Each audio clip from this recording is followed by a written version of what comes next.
नमस्कार मित्रमंडळी. आपल्या सर्वांचं आपल्या या यूट्यूब चॅनलवर स्वागत आहे, ज्याचं नाव आहे श्री सुबोध यात्रा. आज आपण आलो आहेत श्री क्षेत्र कौंडिण्यपूर या धार्मिक स्थळाबद्दल मी थोडा आपल्याला माहिती सांगू इच्छितो. हे स्थळ आहे अमरावती जिल्ह्यातील तिवसा तालुक्यातील कौंडिण्यपूर. अमरीश ऋषींचे पुत्र कौंडिन्य व त्यांच्या नावावरून कुंडिनपूर नगरीत आणि कौंडिण्यपूर हे इथे नाव पडले.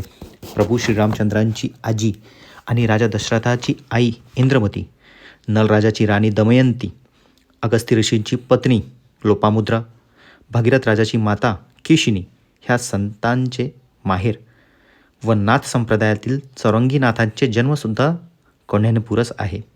भीष्मक राजाची सुकन्या रुक्मिणी मातेचे जन्मठिकाणसुद्धा श्री क्षेत्र कौंडिण्यपूर आहे. भगवान गोपालकृष्णाने याच नगरीतून रुक्मिणी मातेचे पाणीग्रहण केले होते.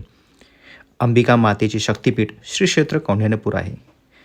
भगवान शिवशंकराचे पुरातन मंदिर देखील कौंडिण्यपूर असून याच मंदिरामध्ये परमपूज्य श्री अच्युत महाराज यांनी 1959 ते 1979पर्यंत तपसाधना केली.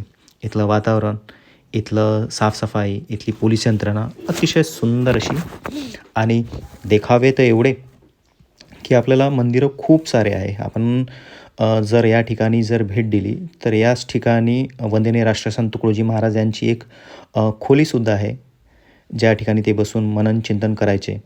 अच्युत महाराजांबद्दल सांगायचं झालं तर अच्युत महाराज यांची तपोभूमीसुद्धा इथेच आहे. एक पुरातन एक दत्त मंदिरसुद्धा आहे आणि खूप सारे देखावेसुद्धा आहे जे आपल्याला पाहण्याजोगते आहे. या ठिकाणचं धार्मिक महत्त्व खूप जास्त आहे. तुम्हाला सांगू इच्छितो, अमरीश ऋषींचे जे पुत्र आहे त्यांच्या नावावरून कुंडिनपूर व कालांतराने जसं जसं वेळ निघत गेला त्याप्रमाणे त्याचं नाव कौंडिण्यपूर हे नाव ठेवण्यात आलेले आहे. अंबिका मातेचे शक्तिपीठ श्री क्षेत्र कौंडिण्यपूर याच ठिकाणी आहे. अच्युत महाराजांचं असं सुंदर असं मंदिर याच ठिकाणी आहे आणि एक भुयार घर आहे, ज्या ठिकाणी आपण पाहू इच्छिता व्हिडिओमध्ये सुद्धा की खूप खोलपर्यंत आतमध्ये गेल्यानंतर इथं शिवलिंग पाहायला मिळते. जाताना येताना रस्ता खूप जास्त अरुंद असल्यामुळे तिथे जाण्या येण्यासाठी थोडी अडचण होते. ऑक्सिजनची लेवल मात्रा थोडी कमी आहे, त्याच्यामुळे एकाने आम्ही जात आहे आणि दर्शन घेतल्यानंतर असं वाटतं आहे की आपण कुठे आलो आणि कुठे नाही. आणि खाली गेल्यानंतर प्रभू श्रीशंकराचे महादेवाचे दर्शन घेतल्यानंतर खूप चांगलं वाटत आहे आणि आजचा दिवस खरंच सार्थक झाला. आपण अशा ठिकाणी आलो आहे ज्या ठिकाणी गेल्यानंतर आपल्याला आत्मा अशी तृप्त होऊन जाते. महाराष्ट्राला संतांची परंपरा आहे, वारकरी संप्रदायांची परंपरा आहे. जेवढे अख्ख्या संपूर्ण विश्वामध्ये जेवढे संत महात्मे होऊन नसून गेले तेवढे आपल्या महाराष्ट्राच्या भूमीवर लाभलेले आहे. याचं कुठं ना कुठं कौतुक करण्याजोगतं आहे की संतांची परंपरा आहे महाराष्ट्राच्या भूमीला. आणि असं हे वातावरण आणि भक्तांची गर्दी आपण पाहू इच्छिता. खूप जास्त भक्त आहेत, गर्दीचं प्रमाण खूप जास्त आहे. त्यानंतर महाप्रसाद, इथला कच्चा चिवडा खूप जास्त फेमस आहे. आपण जर इथे कधीही भेट देत असाल तर या ठिकाणचा कच्चा चिवडा नक्की खा. आणि इथलं जे देवस्थान आहे तुम्ही बघू शकता, वंदनीय राष्ट्रसंत तुकडोजी महाराजांची बसण्याची जागा इथे आहे रूम नंबर 5मध्ये आणि त्यांच्या पादुका स्वरूप इथे बसण्याची जागा इथं दिलेली आहे. त्यांची एक खोली आहे जी सतत त्यांच्या पुस्तकांनी भरलेली आहे. महाप्रसादाचा खूप चांगला इथं त्यांनी महाप्रसाद दिलं होतं, ज्याच्यामध्ये फोडणीचा भात आणि बुंदा होता.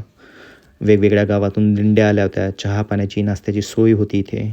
अतिशय वातावरण खूप चांगलं होतं. आणि कार्तिक महिन्यामध्ये भक्तांची आणि खूप दुरून वारकरी संप्रदायाचे लोक इथे दर्शनासाठी येतात, भजन म्हणतात आणि वातावरण असं वाटते की आपण जणू काही पंढरीतच आहे. इथले भक्तगण, इथली धार्मिक परंपरा, इथले वास्तुशिल्प खूप अफाट आणि खूप पुरातन आहेत. आल्यानंतर इथे बसल्यानंतर खूप असं चांगलं वाटते. आजूबाजूला एका बाजूला वर्धा जिल्हा आहे, एका बाजूला अमरावती जिल्हा आहे, मधातून वर्धा नदी वाहत आहे आणि खूप असं चांगलं वातावरण वाटते. जसं माझ्या पाठीमागे तुम्ही बघू शकता, तिकडे आता थोडं पॅन्डॉल टाकलं आहे त्याच्यामुळे तुम्हाला दिसणार नाही. वर्धा नदीचं वातावरण एवढं सुंदर आहे. एका बाजूला तिथे दशक्रियेचा कार्यक्रमसुद्धा असतो. दशक्रिया केल्या जाते एका बाजूला एका घाटावरती. या बाजूला अमरावती जिल्हा, त्या बाजूला वर्धा जिल्हा. खरंच वातावरण खूप चांगलं आहे आणि आम्ही ज्या ठिकाणी राहतो त्या ठिकाणी आजूबाजूला एवढे संत राहतात. त्यांची इथला कच्चा चिवडा तुम्ही पाहू शकता. मी खाता कच्चा चिवडा खरंच खूप उत्तम झालेला आहे. आपल्याला जर हा व्हिडिओ आवडल्यास असेल लाईक करा, शेअर करा, कमेंट करा आणि सबस्क्राईब नक्की करा. धन्यवाद. जय महाराष्ट्र.